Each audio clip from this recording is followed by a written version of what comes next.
யாழ்ப்பாண மாவட்டத்தில் தற்போது பரவி வருகின்ற எலிக்காய்ச்சல் நோய் காரணமாக இதுவரை 63 நோயாளர்கள் பாதிக்கப்பட்டுள்ளனர்.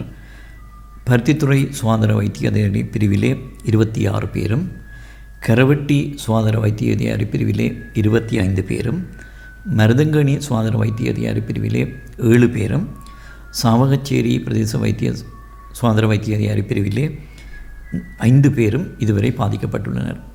நேற்று புதிதாக 5 நோயாளர்கள் இனங்காணப்பட்டுள்ளனர்.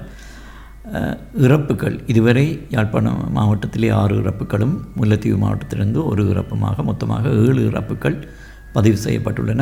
கடந்த 3 நாட்களாக எந்த ஒரு இறப்பும் பதிவு செய்யப்படவில்லை.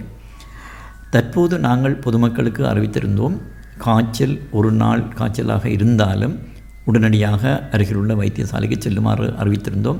அந்த அடிப்படையிலே பெரும்பாலான மக்கள் தற்போது காய்ச்சல் உள்ளவர்கள் உடனடியாக அந்த பிரதேசங்களிலே வைத்தியசாலைகளுக்கு செல்வதை நாங்கள் அவதானிக்கக்கூடியதாக இருக்கிறது. மேலும் நாங்கள் இந்த நோய்க்கு எதிராக தடுப்பு மருந்து வழங்கும் திட்டத்தை கடந்த 2 நாட்களாக ஆரம்பித்திருந்தோம்.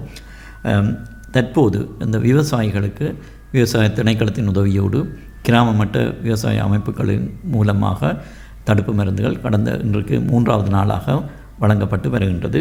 அதே போன்று இந்த கடல் நீர் ஏரியிலே மீன்பிடி தொழிலில் ஈடுபடுபவர்களுக்கும் தடுப்பு மருந்து வழங்கப்படுகின்றது. தற்போது இந்த உள்ளூராட்சி மன்றங்களிலே சுத்திகரிப்பு பணிகளிலே ஈடுபடுகின்ற தொழிலாளர்களுக்கும் தற்போது அந்த தடுப்பு மருந்து வழங்கும் பணிகள் இடம்பெற்று கொண்டிருக்கின்றன. இன்று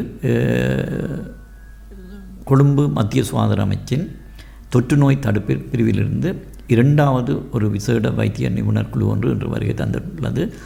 அவர்கள் யாழ்ப்பாணம் போதனா வைத்தியசாலைக்கும் பருத்தித்துறை ஆதார வைத்தியசாலைக்கும் சென்று சுகாதார வைத்திய அதிகாரி பணிமனைகளுக்கும் சென்று இன்று கள ஆய்வுகளிலே ஈடுபட்டிருந்தார்கள். அவர்களும் இன்றைக்கும் இங்கிருந்து நோயாளர்களின் குருதி மாதிரிகளை கொழும்புக்கு எடுத்து சென்றிருந்தார்கள் பரிசோதனைக்காக. மேலும் அவர்கள் இந்த பிரதேசத்தில் இருக்கின்ற கால்நடைகள் மூலமாகத்தான் இந்த நோய் மக்களுக்கு பரவி இருக்கலாம். எனவே இந்த கால்நடைகளில் எந்தளவுக்கு இந்த நோய் தொற்றியுள்ளது என்பதை அறிவதற்காக நாங்கள் கால்நடை உற்பத்தி சுகாதார திணைக்களத்தின் உதவியோடு இந்த குறிப்பாக பருத்தித்துறை கரவெட்டி பிரதேசங்களிலே உள்ள கால்நடைகளிலிருந்து குருதி மாதிரிகளை பெற்று அவற்றை கொழும்புக்கு அனுப்புவதற்கான ஏற்பாடுகளையும் நாங்கள் தற்போது செய்து கொண்டிருக்கின்றோம். அவற்றின் மூலம் நாங்கள் இந்த கால்நடைகளில் எந்தளவுக்கு இந்த நோய் தொற்றியுள்ளது அல்லது என்பதையும் நாங்கள் உறுதிப்படுத்திக் கொள்ளக்கூடியதாக இருக்கும்.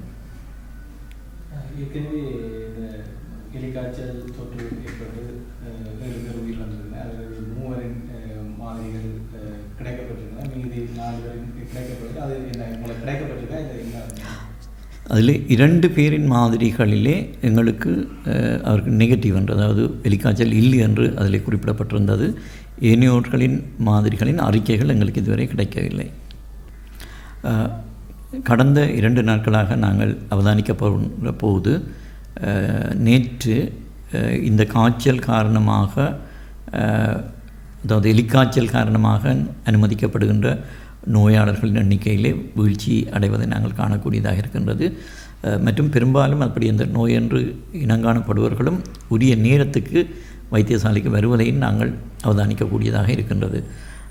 எனவே நாங்கள் எதிர்பார்க்கின்றோம், எதிர்வரும் நாட்களிலே இது குறையும் என எதிர்பார்க்கிறோம். இருந்தாலும் நேற்றிரவும் இன்று காலையிலும் பெய்த கடும் மழைக்கு பின்னர் மீண்டும் ஒரு வெள்ள நிலைமை ஏற்பட்டால் இந்த நோய் மீண்டும் தீவிரமாக பரவக்கூடிய வாய்ப்புகள் இருக்கின்றது. எனவே பொதுமக்களை அவதானமாக எங்களுடைய அந்த நோய் தடுப்பு அறிவுறுத்தல்களை பின்பற்றுமாறு கேட்டுக்கொள்கிறோம்.